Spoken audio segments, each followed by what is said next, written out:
It's Monday. It's morning.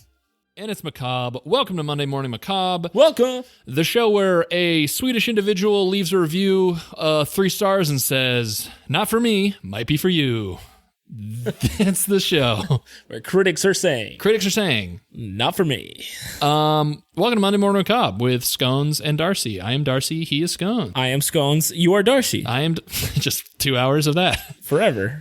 Show Is it for him now?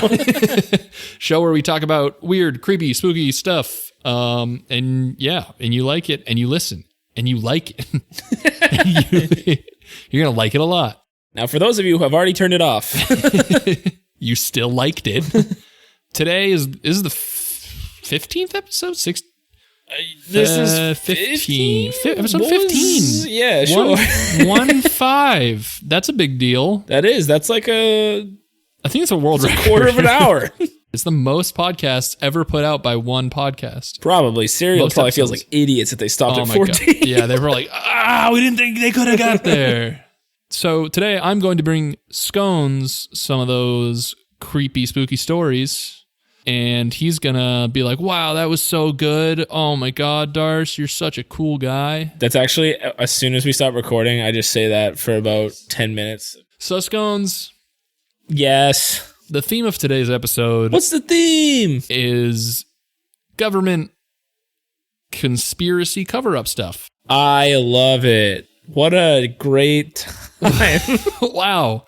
I regret political. So we're going to be talking about two different cases of government doing some shady business, and the results of said shady business. 2 operations that the government underwent. Is it just National Treasure and National Treasure 2? Yeah, we're actually going to watch National Treasure and provide the captions.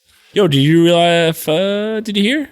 National Treasure 3 is announced? Did they announce it? Starring Nicolas Cage? Nicolas Cage. I do want to see Nicolas Cage's new film based off of Lovecraft's What is story. Not Mandy. No, not Mandy. It's coming out soon. It's like a comet smashes into a town, and then Nicolas Cage is like, "Whoa." That's my best. He's like Benjamin Franklin. Yeah, created this town with glasses. I forget the name of it. Anyway, let's jump into it. Today we're going to be talking about Project Iceworm. Project Iceworm? Yep. And holy shit, that's the new name of the podcast. And also MK Ultra.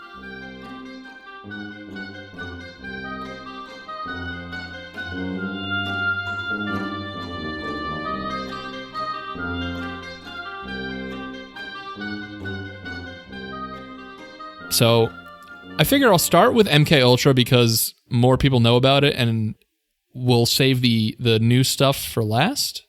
So I have these 2 History Channel articles on it, actually. Ooh, the History Channel. Where history comes alive. Well, yep. I don't think that's their tag. No, it is.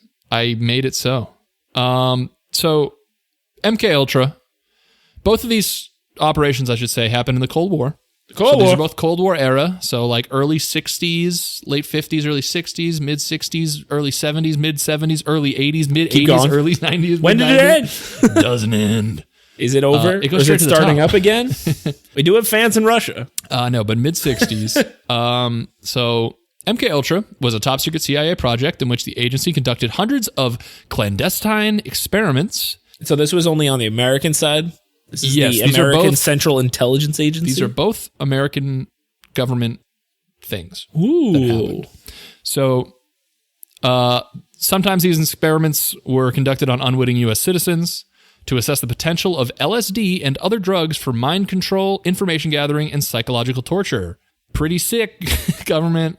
That's wicked cool of them. So, like, did people sign up in any way, or was someone like kidnapped off the street? Well, I'll explain. Did they some people shoot signed them with up? blow darts? None. Okay, basically, most of the people who had experiments conducted on them did not know that it was happening. Oh, they thought it was like this is a multivitamin, and then it's LSD. Well, we'll get into it. It's a little more weird than that.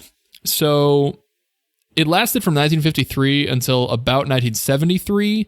But jeez, yeah, but the program didn't become public until 1975 during a congressional investigation into widespread illegal CIA activities. Ooh, like steroids in baseball. Yeah, exactly. It was the steroids in baseball of the Congress CIA. got a hold of it. Congress got a hold of Big Mac, Jose Canseco, and Mark McGuire.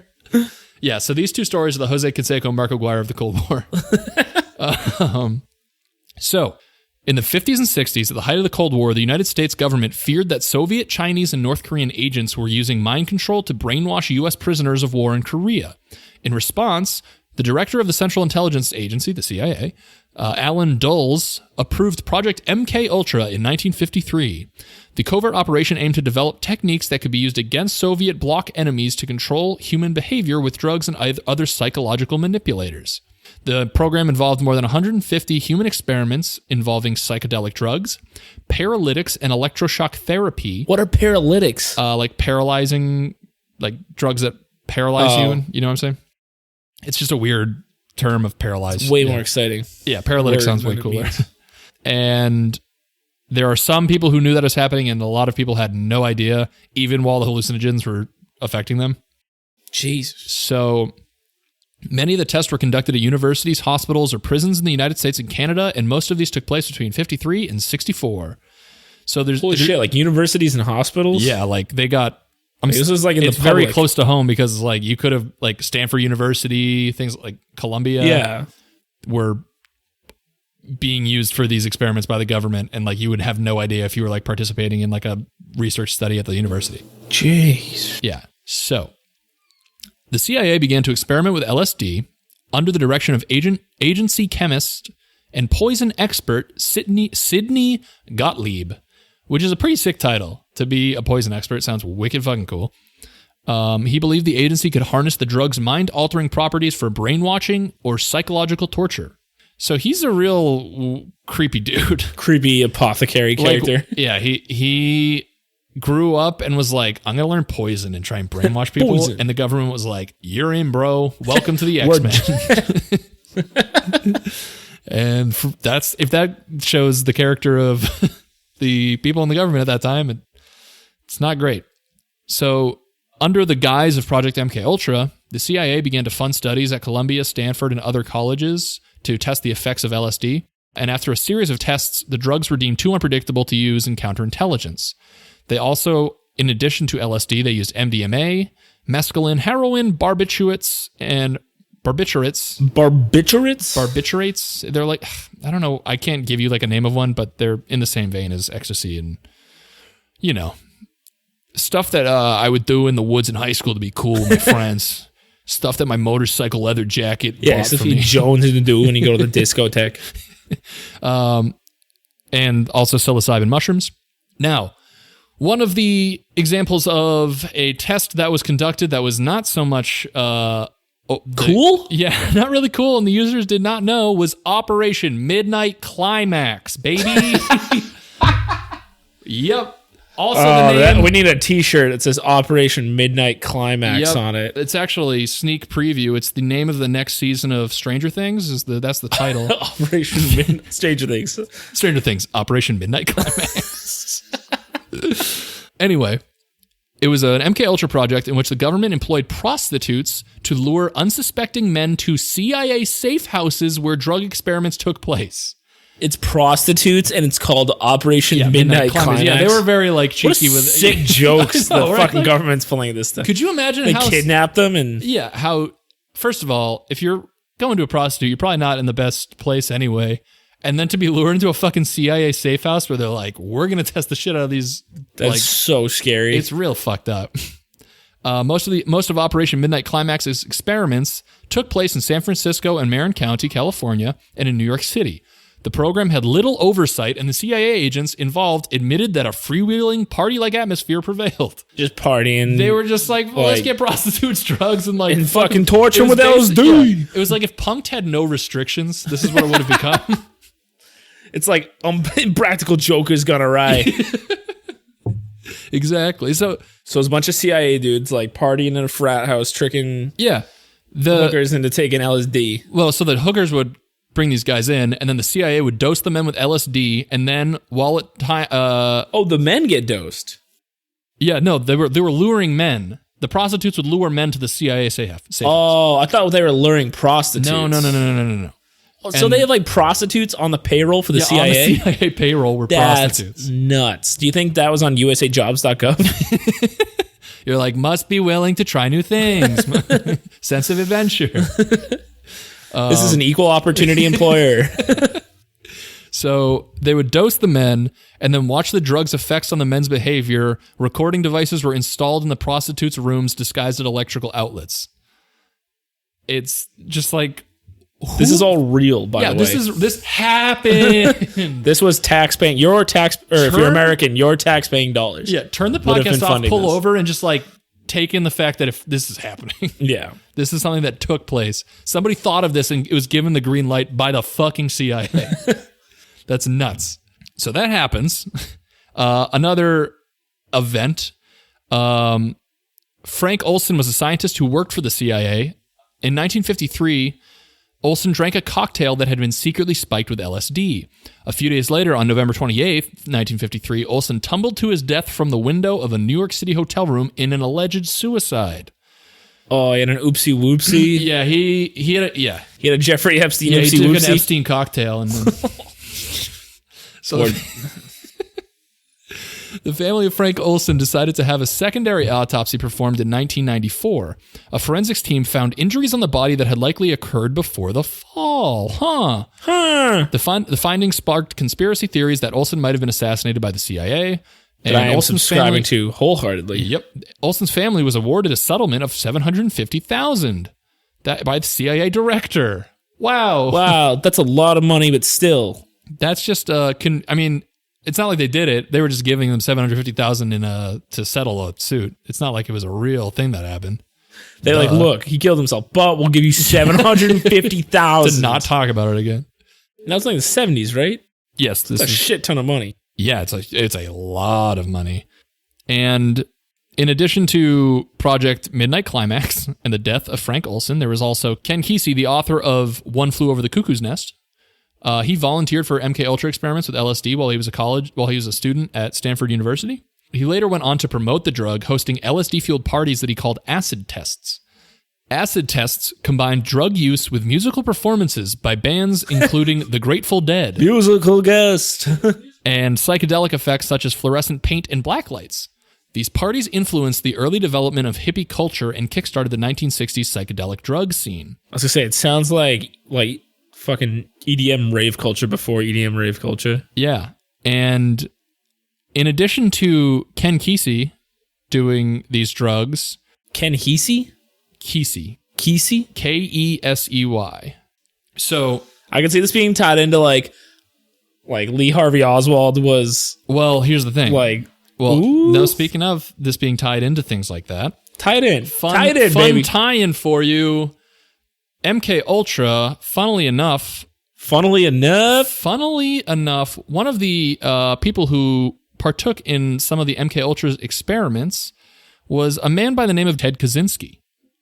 Teddy John? Do you know who Ted Kaczynski is? Is it the Unabomber? It is the Unabomber. How the fuck did I know that was the Unabomber?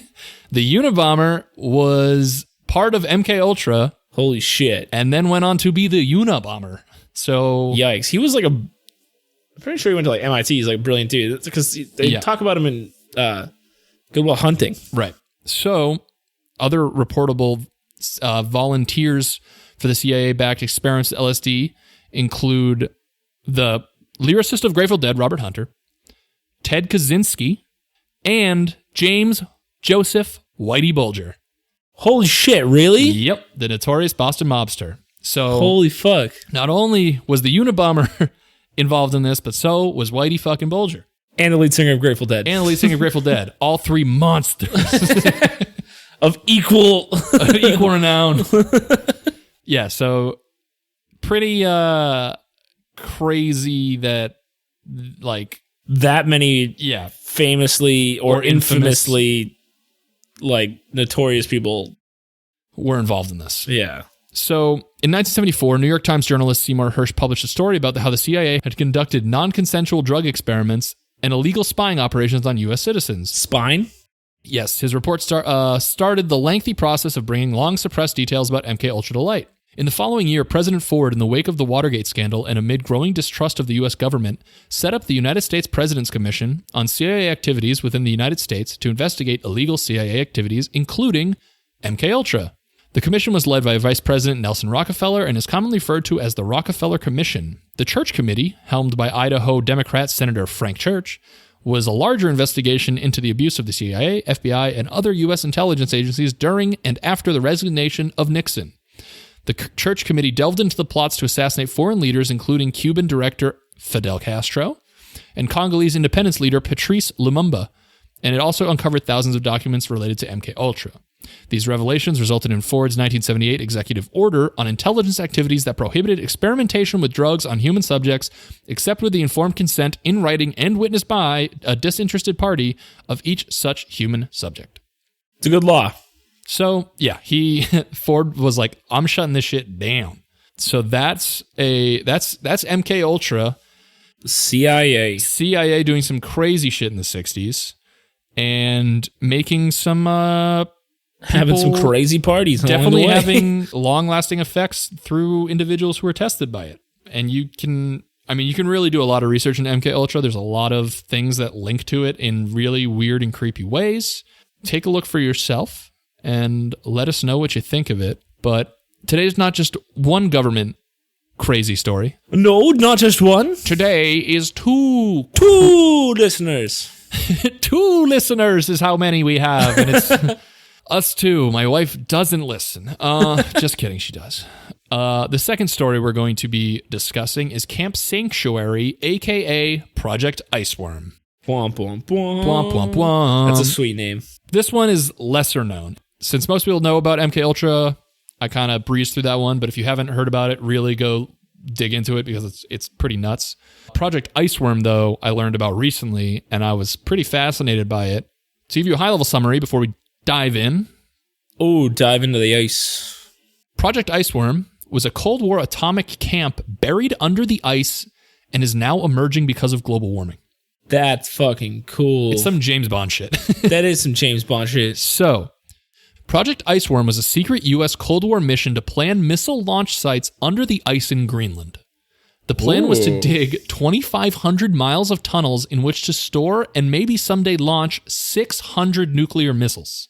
That's excessive amount of missiles. That's a lot of missiles, baby. Greenland was an ideal site because of its proximity to Russia, but this also made the construction that much more risky.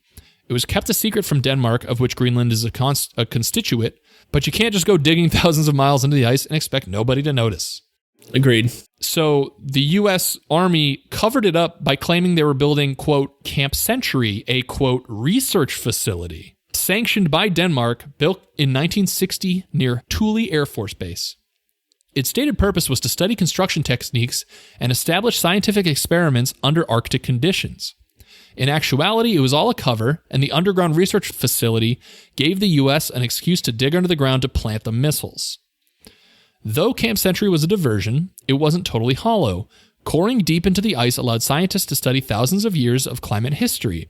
They were also able to look back in time by observing germs preserved in water that melted off glaciers.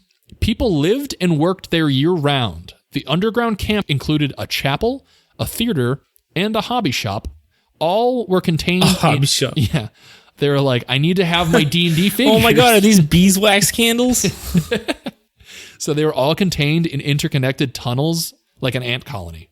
That sounds like the worst. Imagine just living in ice. Surrounded by ice and just with 600 nuclear missiles.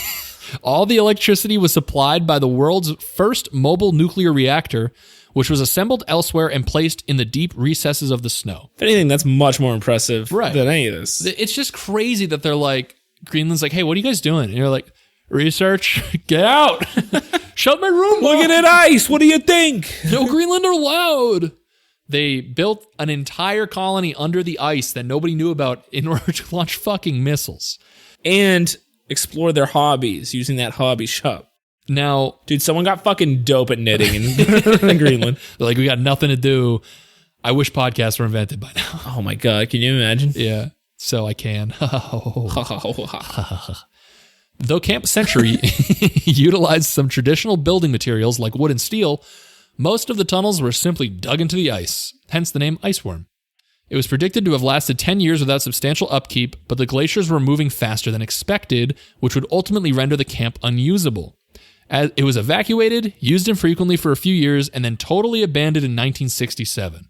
They didn't clean up after themselves, they just fucking left. See ya. They're like, whoa, I don't know. What, you want me to take all 600 nuclear missiles away? Like, how am I going to carry all those? So they were basically like, the U.S. military assumed that consistent snowfall and crushing glaciers would encase the research facility for all time, like fucking Captain America or some shit. they're like, yeah, it'll be fine. We'll just leave it. And it'll Easy be peasy. No one will give a shit. However, in 2016, an investigation revealed that because global warming has caused the ice sheet covering Camp Century to melt, the facility may be unearthed by the end of the century. So global warming is slowly bringing this thing above sea level and like gonna make it just there. They're just gonna look at your window and see a bunch of fucking missiles and shit. Yo, do you think this is why Trump wanted to buy Greenland? I didn't know that he wanted to buy Greenland. He offered to buy Greenland from Denmark last year. That's suspicious. Do you think it's because he wants 600 nuclear missiles back?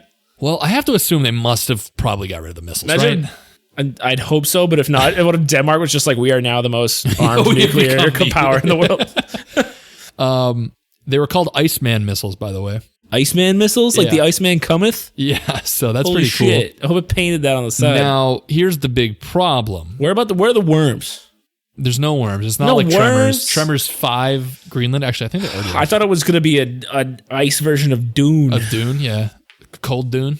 Cold Dune. Cold Dune. Lorna Dunes. Lorna Dune cold Do you have cookies. any Lorna Dunes? I wish I had Lorna Dunes. Those cookies are dope. Okay, Lorna if you're listening, send some Lorna Dunes. Send us some Lorna Dunes. Just put it in the mail. You don't have to have our address. It'll get here. Go down to your local hobby shop and get some Lorna Dunes. Dude, your cat is about to take that tree downtown. Hey, oh, she's fucking up Santa Claus. Anyway, so basically the big problem here is that when the melting finally gets the Camp Century like uncovered, all of the radioactive waste could just wind up in the water and just like Greenland's probably stoked. Yeah. So Greenland has like a population of people that live there year round. Yeah. And something has to be done about it because by the end of the century, shit's going to get radioactive. It's going to be fucking like Greenland Chernobyl. Yikes. So that's Project Iceworm. And that is an alarming issue. It's like an insane plot that I can't believe is real life. I like read that and I was not like, holy shit. Front page news. I mean, in 2016, it was probably a big deal. I've heard about as everything in fucking world, it's going to be front page news when it's finally like people are dying. And once someone important finally gets like Project Iceworm was nuts. MK Ultra was nuts, and the government just loves doing crazy stuff. They sure, especially Cold War stuff. Now that like tensions are high again between Russia and America, like I don't even want to know what's going on now. Yeah, Cold War was a really interesting time though, just because of like the crazy shit. They're like, we got to figure out all this technology, and it's way before we really have the means to do so. So we're gonna do some wacky shit. Yeah, and just it's weird being so hostile in another country without actually being at war. Yeah, it is. It's just like, oh, is this one of your agents? We can just kidnap them and torture them and kill them and like. Everyone's gonna be cool. Yeah, right. And yeah, there must be some insane like cyanide capsule biting shit. Like when I was looking into like different other government conspiracy things, I came across the one that I was like, why would they ever? This is such a dumb like sci-fi idea where they're in the 70s or in 60s, they were trying to make flying saucers that could like go Mach 4 like supersonic speeds. And they had to give up once they realized, hey, flying saucers aren't really that aerodynamic, especially at supersonic speeds. And I was like, they spent $26 million before they realized. Before they hired a guy who could do math. So hired a single person who knew what fluid dynamics was. So the 60s, late 50s, early 60s, and early 70s were wild times. I feel like everyone was on drugs. Like, oh, for sure. And people say that, and it's like, oh, yeah, my parents did drugs. Yeah, no, like, but the head of CIA was doing like rails of fucking like acid off his desk and like coming up with like, dude, we should just make fucking mind control with this shit. What if we just fucking put missiles in the fucking ice? Bro, like, get like hookers. And then we'll like a spider web and like we'll get them. And then we'll dig a bunch of tunnels like a worm in the ice. We'll call it Project Ice. Like it's like Project Ice Prostitute, bro.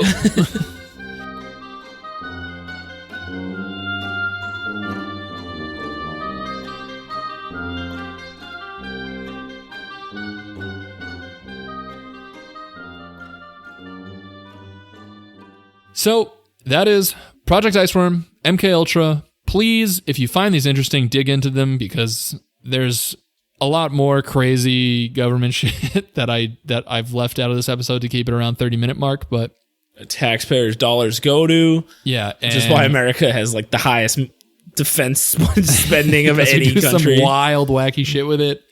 It's because they got to buy all the LSD. Yep. Follow us on our socials. Do it. MondayMorningMacabre.com, Monday Morning Macabre on Instagram, and MMMacabrePod on Twitter. Keep reviewing on iTunes and other places where you can review. We appreciate that. Even if it's not for you. Even if it's not for you and you want to give us 3 stars, which is a weird number of stars. Yeah, I'll take it. Thank you, everybody, for listening and reviewing. And we have gotten your suggestions. Yes, we are definitely going to be... They're in the tank. Using some of your suggestions in episodes coming up. Obviously, we pre-record these, so they'll come out in a few weeks after your request, but we are definitely going to be doing some of the suggestions we got. So thank you again for sending those in. We appreciate those. And have a good Monday. Have a good Monday. Boy, boy.